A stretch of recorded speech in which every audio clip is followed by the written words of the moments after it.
Hello, my name is Miriam Gray and I work as a Community Resource Officer for Epilepsy Ireland in the South East. I cover Carlow, Kilkenny, Waterford, Wexford and South Tip. I want to thank Wexford County Council and Wexford Library for approaching us to be part of your parenting online courses and talks, so thank you for that. Today I am joined by Kate O Regan. Kate is a parent who has a daughter with epilepsy, and Kate and I have, I suppose, known each other since 2017. So today's talk is going to, I suppose, introduce you to epilepsy from a parent's perspective. We will cover the main things that you as a parent or a parent might face when your child has been diagnosed with epilepsy. Epilepsy Ireland was established in 1966, and its goal was, I suppose, to make the lives and the quality of the lives of people with epilepsy better.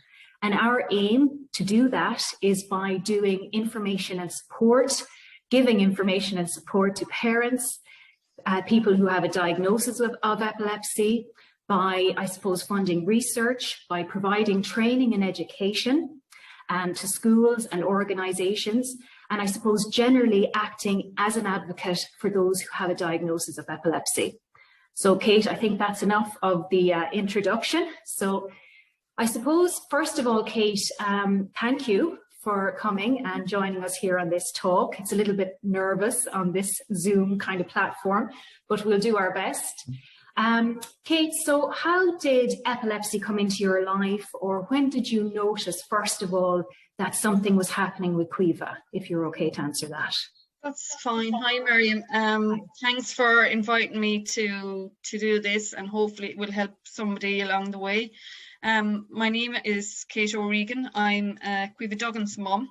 I'm from Waterford and living here the last 20 years. Caoimhe is my daughter. She is 13 now.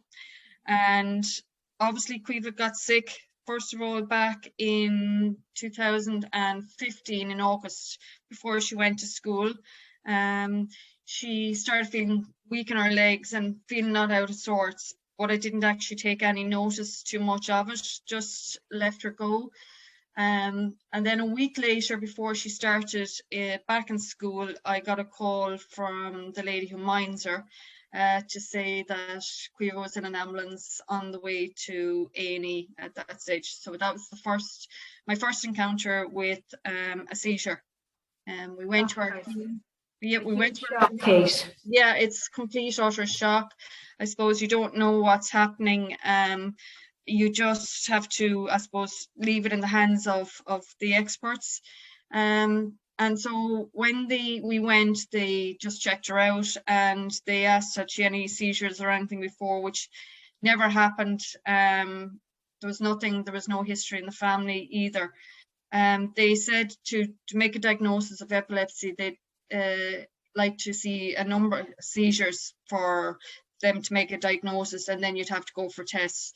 So they sent us home 2 days later, and Caoimhe was back to kind of good form. But a week later, I was on my way to work and I got a call from the school to say that the ambulance was at the school and Caoimhe would be on the way to Caoimhe again. And that was obviously our second encounter. So they definitely thought that there would be something there, but still dismissed it.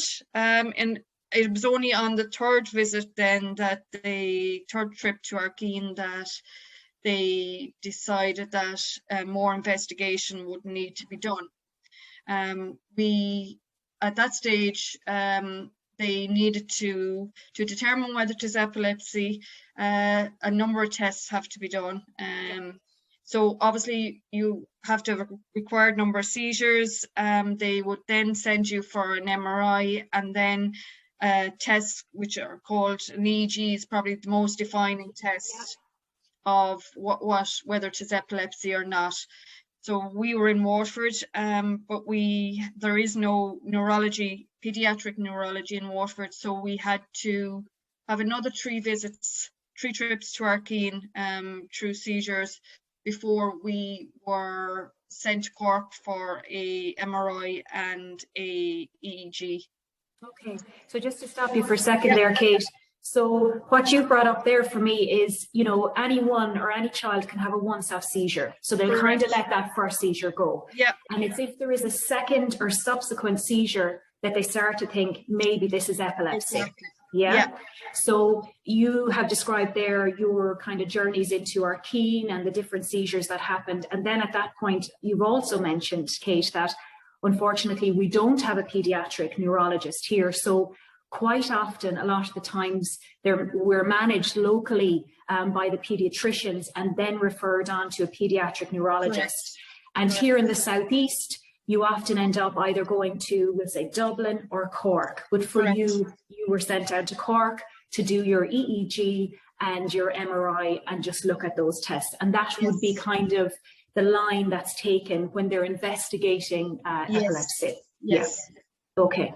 Perfect. Sorry now for interrupting, but it's just to kind of, I suppose, to just kind of create a format for people or a pattern, you know, that this can happen, because we have about 10,000 children in Ireland with a diagnosis of epilepsy and 40,000 adults. So, you know, that's quite the common situation for people when it happens for them. So you got down to Cork, you had your tests, and then what happened then, Kate? I had to keep bringing them, and then I eventually got an appointment for Cork to see a lady called Olivia O'Mahony, which was the pediatric neurologist. And from there, we were prescribed anti-epileptic drugs. And you were introduced to 2 epilepsy nurses that would be there to support you with questions and to be on call. And to offer advice and to give you as much help as possible. And that was the start of it. So there is obviously a number of anti-epileptic drugs. It's trial and error, and some work for some and some do not work. So for Caoimhe, it took 4 or 5 lots of drugs before we got to some sort of control.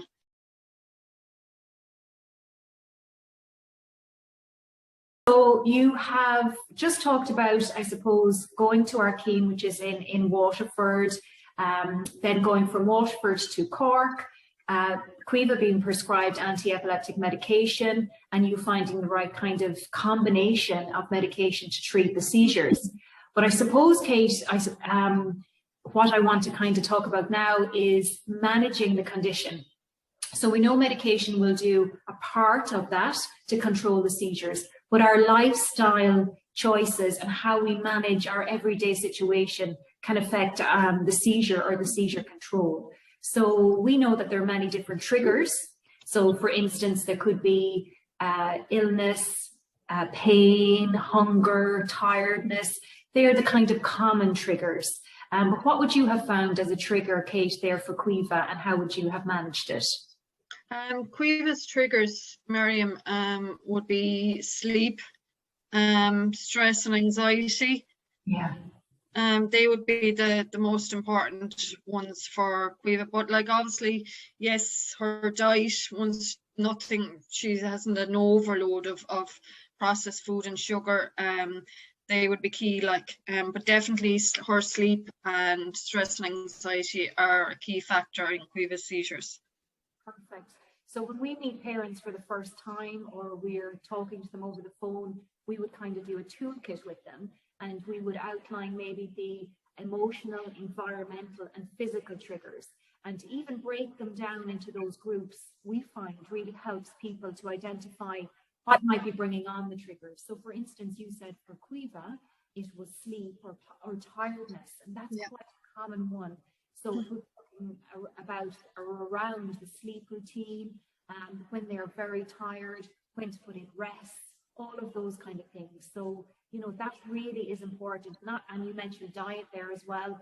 That might be the case for some people, that they might be sensitive to maybe the sugars or processed foods. For other people, it might be caffeine. So, you know, it's kind of trying to find out. I say to my parents, you're an investigator. You have to investigate now maybe what's triggering these seizures.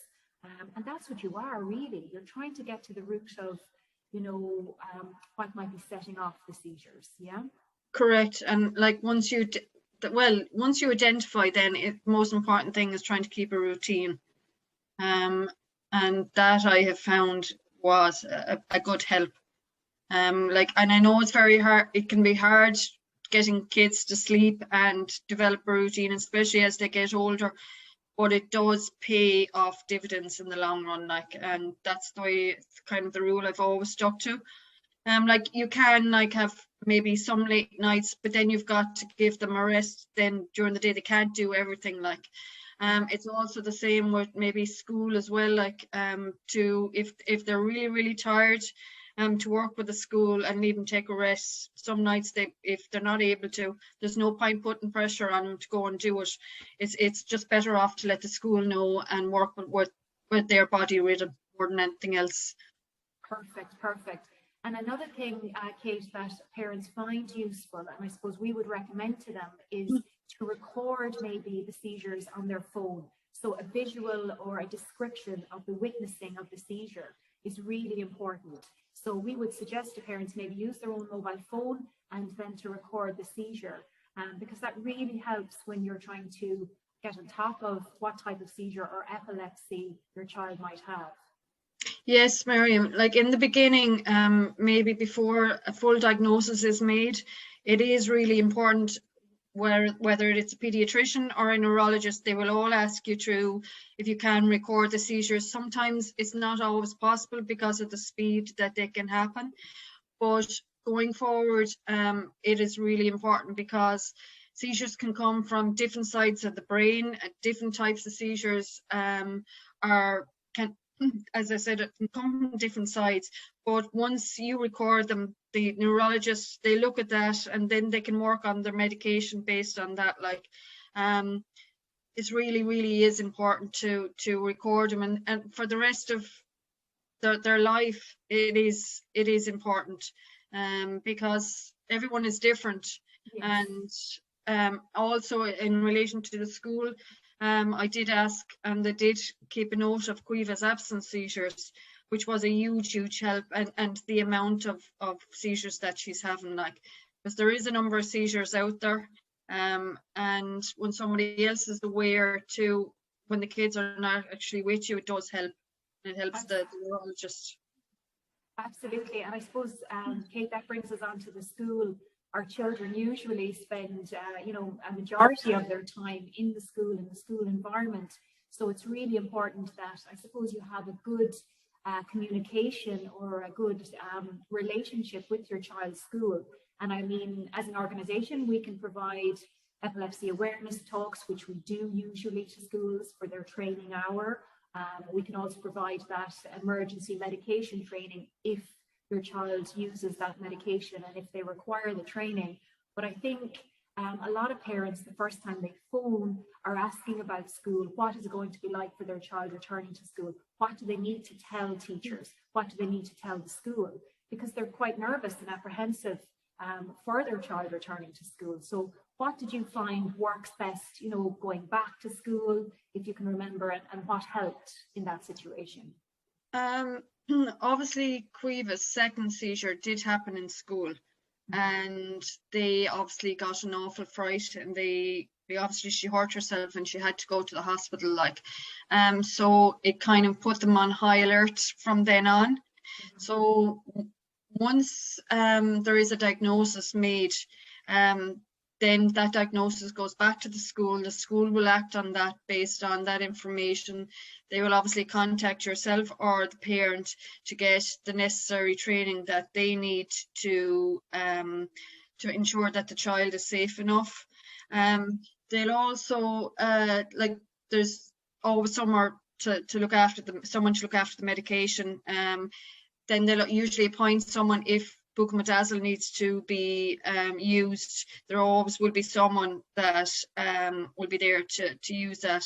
And also it's important that there is pictures usually around the school. There was in Caoimhe school in 3 locations, the teacher that was on, the safety teacher, and also pictures of Caoimhe, that every teacher in the school was aware of Caoimhe, so that if something happened, they would be on high alert.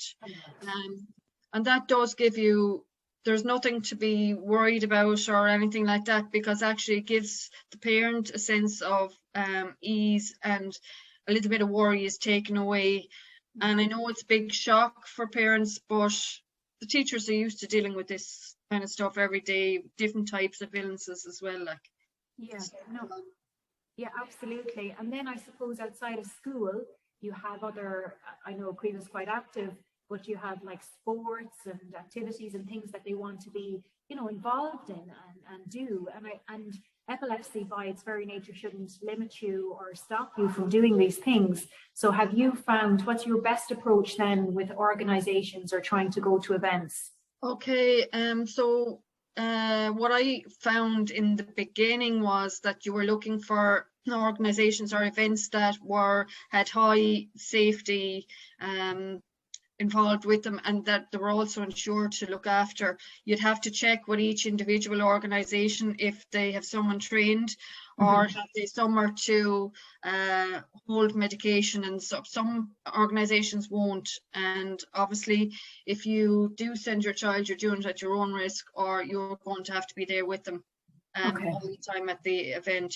But for Caoimhe, she did camps in the college, she did camogie camps. There was always someone there that would look after her. Like, you know, they were well made aware, but she got on fine, and it didn't stop her from doing what she wanted to do. Like, and that's really important, isn't it? Yeah, it is very important. And for your own confidence, and to be able to do that, and you were able to, I suppose, allow that to happen or facilitate it. You know, not to limit or stop Caoimhe experiencing anything that she really wanted to do. You were able to do that. Exactly. Yeah, really important.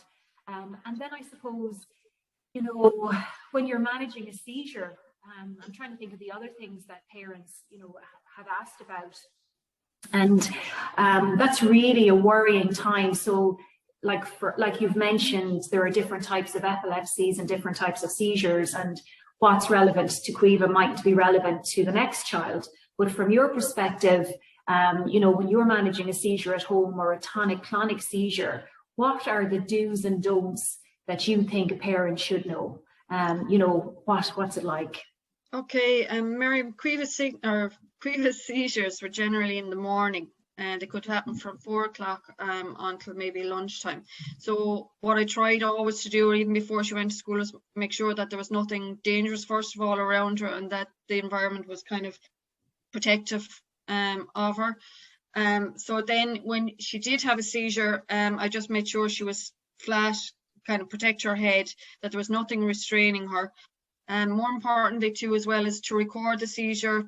Do not put anything to her mouth, and just leave her until she comes back out. Time it. Yes. If most importantly, if she doesn't come out of it and be able to administer the buccal dazzle, and just leave her be, because Caoimhe used to sleep a lot after the seizure, and then she'd be back to normal within, say, 2 or 3 hours. Like, but most important thing is that she's protected, and that she comes out of it. Absolutely.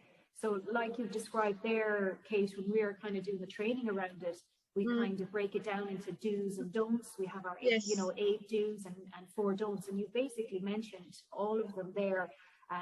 The priority for us is, you know, to have the person on their side, to have the child on their side. Yeah.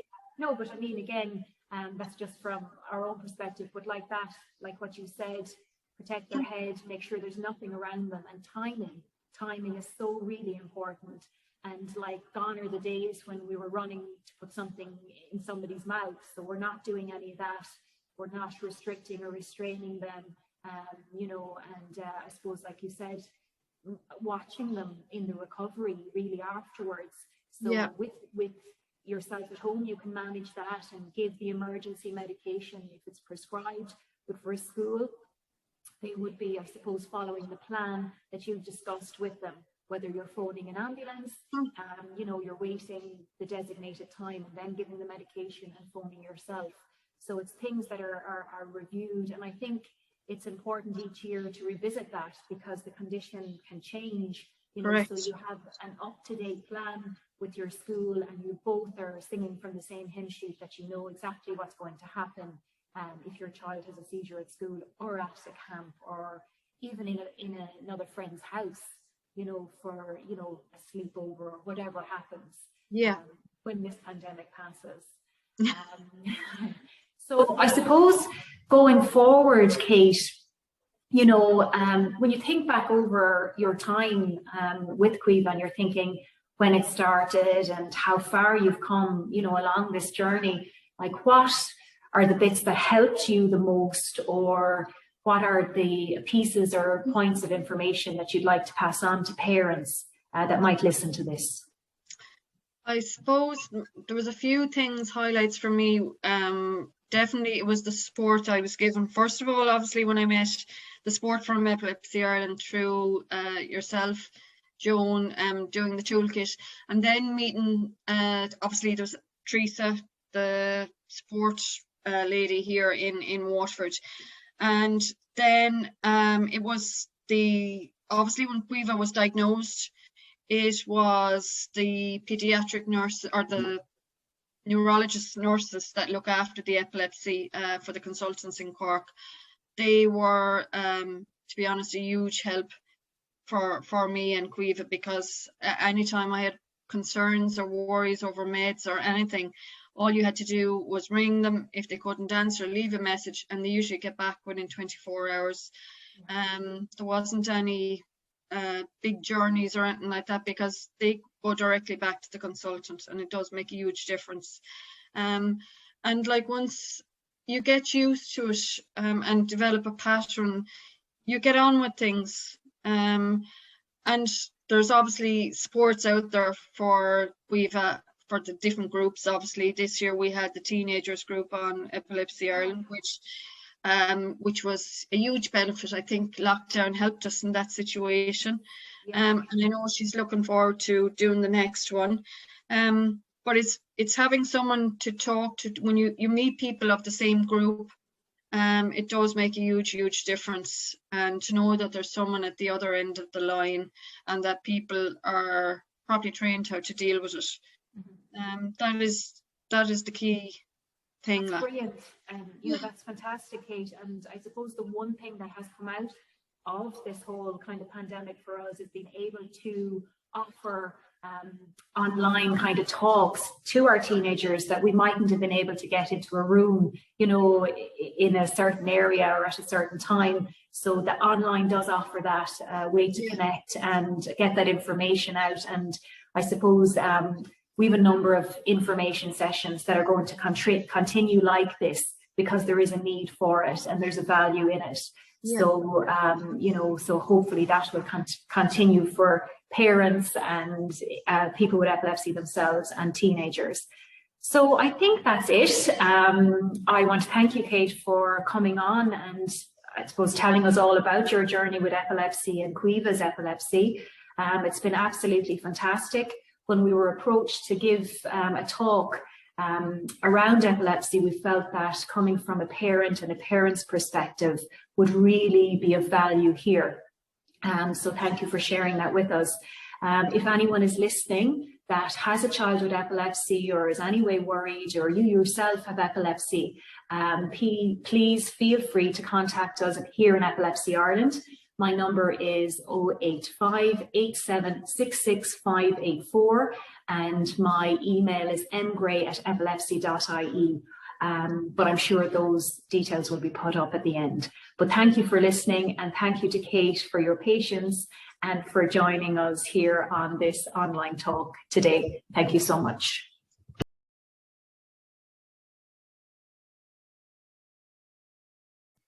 For the purpose of the discussion that I've had with Kate today on epilepsy, epilepsy is a neurological condition or disorder that affects the brain.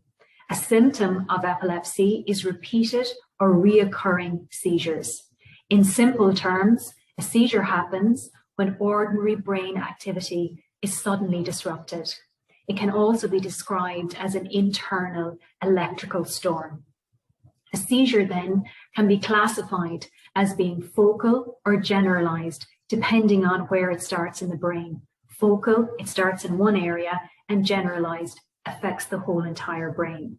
Today we discussed absences and tonic-clonic seizures, both of which are generalized seizures, an absence being a common childhood seizure, brief in duration, and has a trans-vacant look.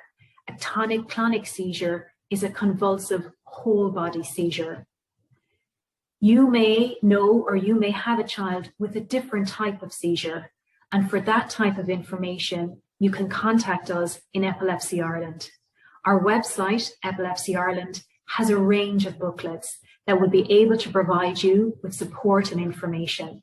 Or please feel free to contact Dublin on 01 455 7500. Thank you.